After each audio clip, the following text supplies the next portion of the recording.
One of the really interesting phenomenons we've been seeing over the past decade or so is this delusional hot take from the PC gaming community that they're dominating, that they're winning, that there's like hundreds of millions of players on Steam alone, and that there's like 2 billion PC gamers worldwide, that Xbox, PlayStation, and Nintendo are completely finished, and that like all their exclusives are going to get ported to PC, and that they have won, they've always been winning, and it's all just a giant cope. If you like pull back the layers of the onion of lies, even just a little bit, it all just kind of falls apart, because like you're getting your PlayStation exclusives years late, you're not getting the Nintendo ones at all, and the Xbox ones that come day one aren't doing all that hot, Like the reality of the situation is, if you actually look at the PC gaming community, the idea that it's some ideal, affordable paradise of gaming is just a complete farce. And one of the really funny things you see, in the community is people like Raging Golden Eagle, right? These are people who hate corporations, religiously condemn everything they do, try and make them sound like they're idiots when in reality that these guys are unemployed, otaku, neat lolicon VTuber, just spurgs, right? All these guys are constantly coming out, calling these, these executives idiots, they don't know what they're doing, that it's super easy to make a ton of money if you just port everything on PC. And it's really interesting kind of seeing the double standard because, these guys are very adamant, 90% of the time that you can't trust anything corporations say, you can't believe what they tell you, that they're trying to misrepresent their products, that they're trying to sucker you in. They are very, very eager to kind of condemn nearly everything that these corporations do. Nearly. The one exception to this is when they come out and try and tell people that they've had massive success on PC. Every time Capcom or whoever releases a statement saying that PC is our most rapidly growing platform, you see all these people just coming out all smug, oh, I guess consoles are on the way out. They really do believe that PC is on the verge of dominating video game consoles.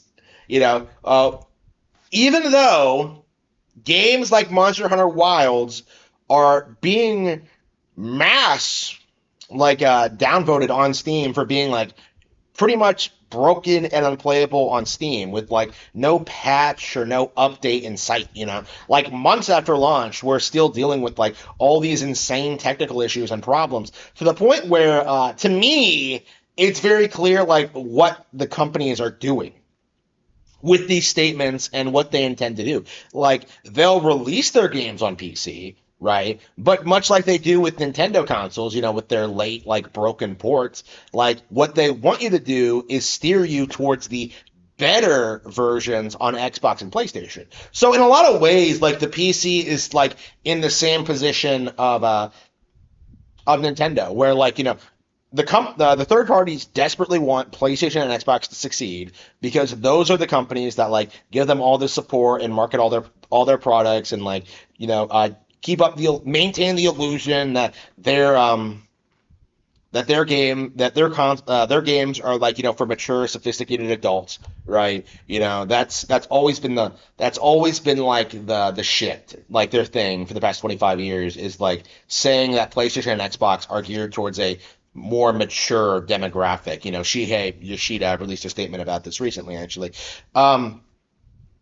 Nintendo is kind of seen as the kiddie console, right? But on the flip side, you have on the opposite end of the spectrum, you have PC, which is seen as the more hardcore option.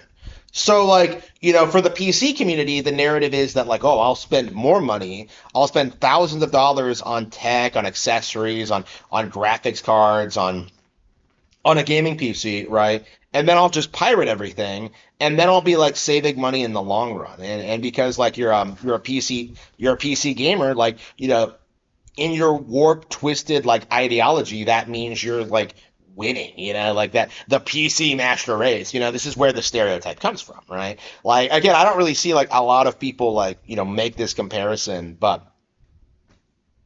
um like PC gaming represents like the opposite extreme of Nintendo in that regard. While like PlayStation and Xbox are supposed to be the normie console for normie gamers, normal people who don't want to like deal with like insane like conspiracies from like hardcore gamers or want to be like who want to dissociate themselves from like wider gamer culture. That's the thing. That's the PlayStation and Xbox brand, right?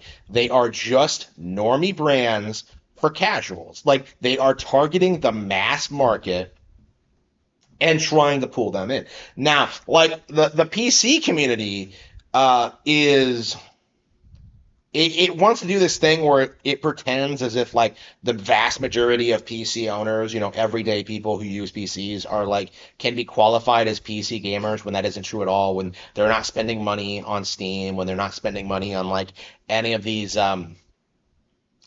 games, right? They want to like associate like the high PC sales with like with gaming PCs, but that isn't true at all. The grim reality is, it doesn't really matter how much like Xbox, PlayStation, PC, or mobile sell when Nintendo's business model is still as viable as it is. And that's the real issue, I think, PC gamers like really don't want to account for. The fact that like Nintendo has established like mascot characters. They've established like merchandising, they've established film, they've established like an iconic brand. Like it really doesn't matter what happens with like the hardware side of things at this stage because they've pretty much successfully branched out like outside of video games. And we're still in that like that weird sphere like where people like are delusionally like pretending as if like Marvel is always going to be like this huge like cultural phenomenon and that Disney's always going to be on the top.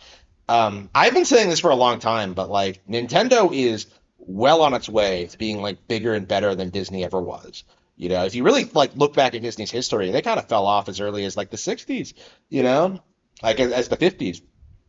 Nintendo's actually like already far surpassed them, establishing Mario in far more iconic roles than Mickey Mouse has ever been in, establishing, a wider range of iconic, recognizable characters, being able to innovate and grow them all and develop them all and like into like, iconic brands that have been like, become iconic. Like the idea that like Nintendo fell off in the 90s as of the Switch generation should be considered completely and utterly dead.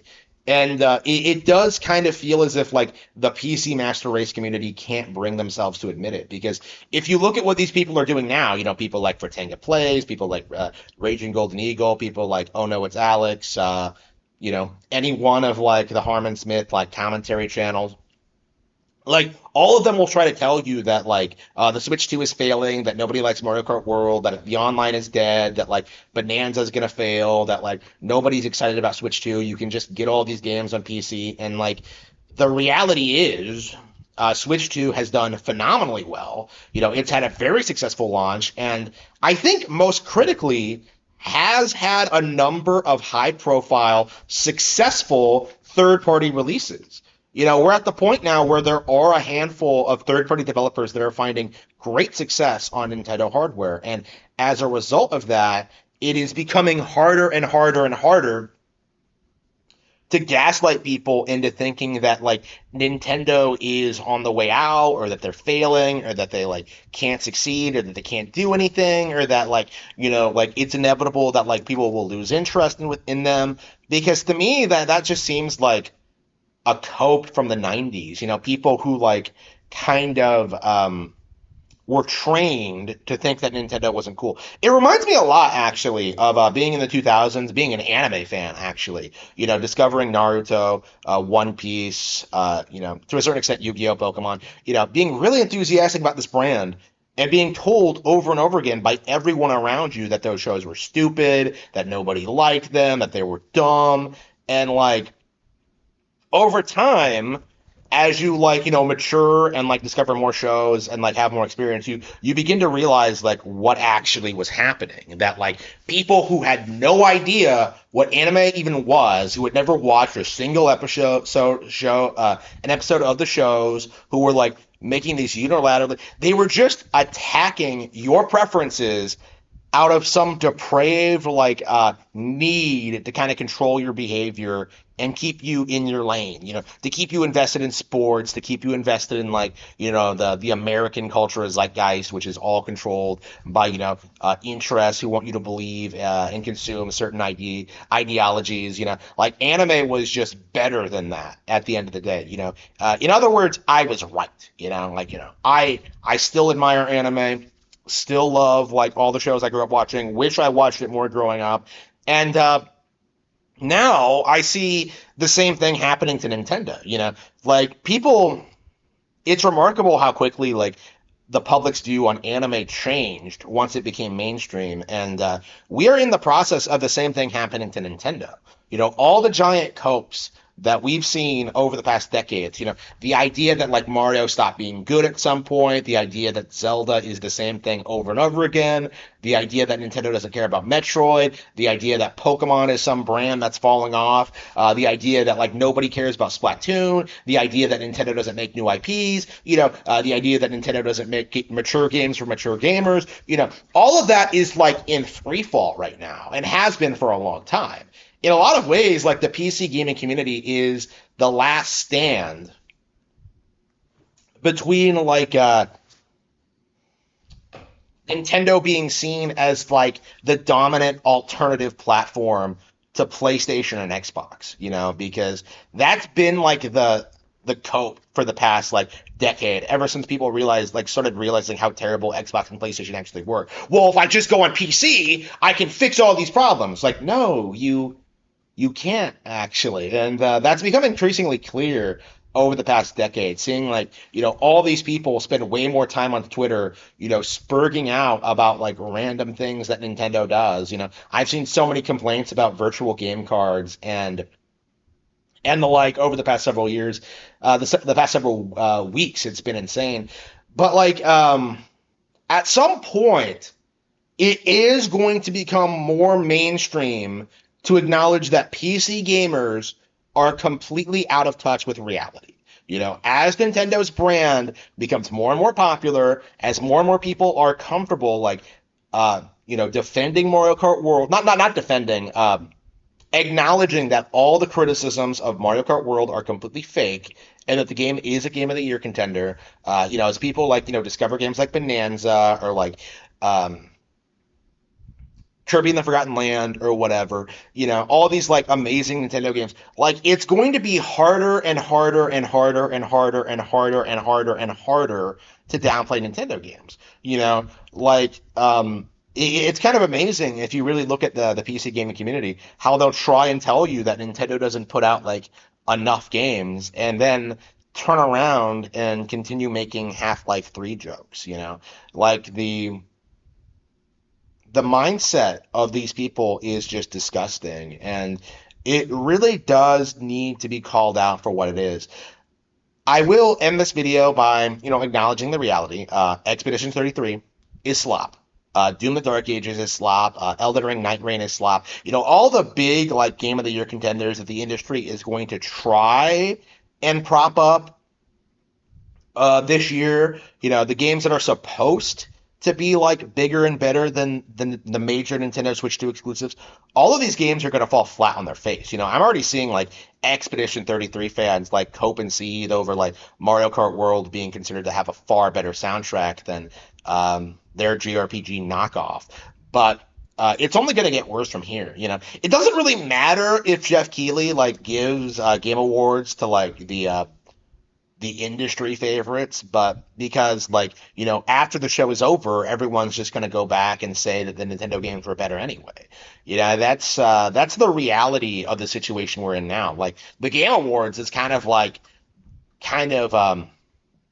the last gasp of traditional gaming journalism, where people can like use them as like an authority figure to downplay major Nintendo games. But as that award show continues to lose its relevancy and become more and more like uh, transparent with its biases, more and more people will stop paying attention to and respecting it.